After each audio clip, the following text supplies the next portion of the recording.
for anybody. But he was a little bit emotional in there, and it was good. It's good to see those guys. But I love the guys in the room. They're passionate. They love each other, and they're a tight group.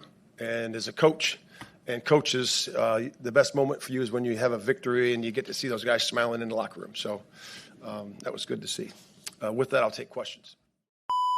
Good afternoon. Good to see everybody. So I just got out of the locker room with the players, and I just told them how proud I was of them in terms of them, working, partnering with the coaches to improve. I thought we took a big step in that direction this week, improving on offense, defense, and special teams, and you could really see that during the course of the game, the complementary football of us, taking the ball away on defense and then scoring that 7 points down there. That was really huge. And then at the end of the game, you could really feel that all three phases really to seal the deal, on the game. So, you get those stops on defense. The offense really does a great job with the clock at the very end.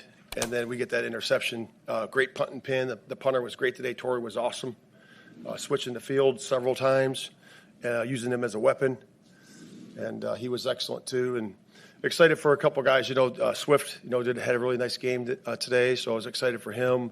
He's been working his tail off. He always stays positive. But again, that's not just him, right? That's the offensive line. Working the double teams, making those holes in front of them, and then the perimeter blocking I thought was really good, much improved, from the first couple weeks. Defense was really good in the red area. They did move the ball some on us, and the guys rose up to the occasion. And then we honored the football. The football was where we were two, got two. We ended up not getting the other one. He called out of bounds, but we ended up getting two, and then not giving it away. So when you win that battle, +2 in the turnover margin, you got a good chance for success. But again, really proud of the guys. I guess a really good team victory in there. And at the end, I gave Mercedes Lewis a game ball because that's his 272nd game in the NFL.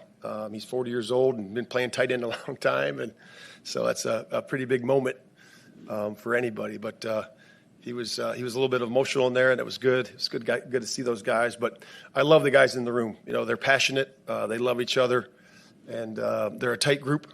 And as a coach and coaches, the best moment for you is when you have a victory and you get to see those guys smiling in the locker room. So that was good to see. With that, I'll take questions.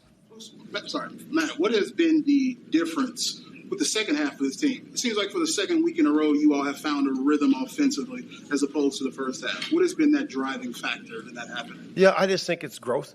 We have to grow into that. It's like I said, this is we only had a few games together, so I think we're improving every single week. We're addressing the issues that need to be addressed. Early on it was, getting in and out of the huddle and, cadence and making sure we're doing good there. And then it was, distributing the ball to different skill sets. We did that. Now it's running the football. We did a better job with that. So we're just addressing the issues when you're building chemistry in the first time together with a new and a young quarterback. I just think that's just part of growing. Matt, after all the issues you had last week against the Colts, players and coaches, what are you most satisfied about the way you personally and just this team responded? Yeah, that's what they're going to do. They're going to respond. Every single week you have issues. Because we won the game, you still have things you need to work on. We're going to look at the tape, and we're going to celebrate this win for 24 hours, and we're going to look at the tape, and we're going to pinpoint things that we need to improve on, and there will be things that we need to improve on all three phases, and we do that every single week, and that's how you grow and get better as a football team. Matt, the run game was probably the best that you've seen this year. Is there anything specific that contributed to that? Just hard work. It comes down to fundamentals, right? Alignment, assignment, doing your thing the right way, and basic football. And you got to move people. And the offensive line did a really good job with that. Today, I thought the runners did a really good job with their demeanor in terms of their pad level and knocking the pile forward. I saw that a lot today, which is good. You get those extra bonus yards. But again, it just comes down to hard work and being determined and being detailed. How impressed were you with Torrey Taylor's punting abilities today? Yeah, I see it every day. I see it every week. He's got a couple different sand wedges, I think. So he's pretty good. Was Doug Kramer having any chance he was going to catch a pass today? Hey, you never know. You never know. I know he's one of our Chicagoland guys, but yeah, I was excited for him. I really was. It was good to see him in there playing fullback. He did a good job reporting when he came in there, so it was good. It was good, and having those downhill plays is always good. What went into the decision to kind of simplify things with the goal line package, bringing Doug in? I know there's a lot of conversation about the goal line situation last week. This week, you guys didn't play no games, went jumbo, brought him in. What went into that decision? Just looking at our players, try to use the whole roster and making sure that we're, always thinking forward, and being productive. And really, my hat's off to the offensive staff, utilizing the people and getting the scheme to do that. Matt, the Brisker sack coming out of the timeout, anything particular you saw there that made that such a good call? Or yeah, field position played a factor into it for sure, because they were there on the plus side, so we wanted to do a good job of knocking them back. We did, but we didn't do a good enough job of keeping them there because they did kick the field goal. But Jaquan was outstanding today. He had that near interception, on the 1 3rd down, and then obviously that big sack, and then the pick at the end. So he really is a passionate guy, and that's why he's one of our first draft picks. That we, it was Kyler and him, and those two guys embody who we want to be as Chicago Bears: passion, tough, come to work every day, and those guys are workers. Coach, what are you seeing from that second group of D linemen? You guys bring them in waves, take them all 4 out, bring the next 4 in. What do you like about that second group that's got Austin and Chris Williams? Yeah, you have to do that the way we play because we are full tilt the whole time. So we ask our D linemen to hustle, from the snap all the way to the tackle, and from sideline to sideline. So you have to have guys that can rotate like that. And I thought the D line guys, Travis, did a nice job of rotating those guys in there because it's all about keeping the guys fresh. We have Tez and different guys in there that you want to have fresh. Dex at the end. You want to have those guys fresh so they can really rush the passer. If you get into a situation like that where you need them in a 2-minute drill, they got to be fresh and ready to go. But the rotation helps them do that early in the game.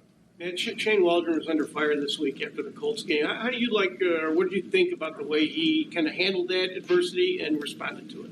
Yeah, this is the NFL, right? It's a 1-week league. You win a couple games and you're all that in a bag of chips, and then you lose a couple and you're the other thing. So it's water off a duck's back. You got to make sure that you're focusing on your job, focusing on what you do, and making corrections. Either way, you can't get too high, you can't get too low. You got to be steady, and that's what you got to do as an NFL coach and an NFL player.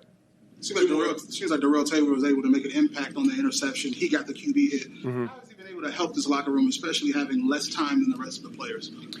His energy, the passion he brings, that's why we got him. He got him because he fits right in. When he walked into the room, he was he fit. The way he practices, the way he plays. So he brings it. He just has to learn our system. And he's doing that and doing a really good job with that. And my credit to him. You guys saw the injury report. He was ill for 2 days, and then came in on Friday. And again, Travis Smith and Bing, our defensive line guys, did a heck of a job of getting him ready to play, to execute in the game in a short period of time. And so that's a really good job by the coaches. Matt, how was Caleb better today than last week? Yeah, he was better because I thought he looked down the field for the shots, and when they weren't there, he took the checkdowns, and we got a lot of yards on those. So I think that was better for him. Again, he's going to keep improving every single week, but I do think that for him, the operation, the ball, honoring the football and taking care of the football is the number one job of the quarterback, and he did an excellent job of that today. I know he got sacked 3 times. Okay, we got to clean those things up, albeit protection or route discipline or whatever that might be when we look at the tape. But protecting the football is important. We were +2 today, and the score showed. Thanks, guys.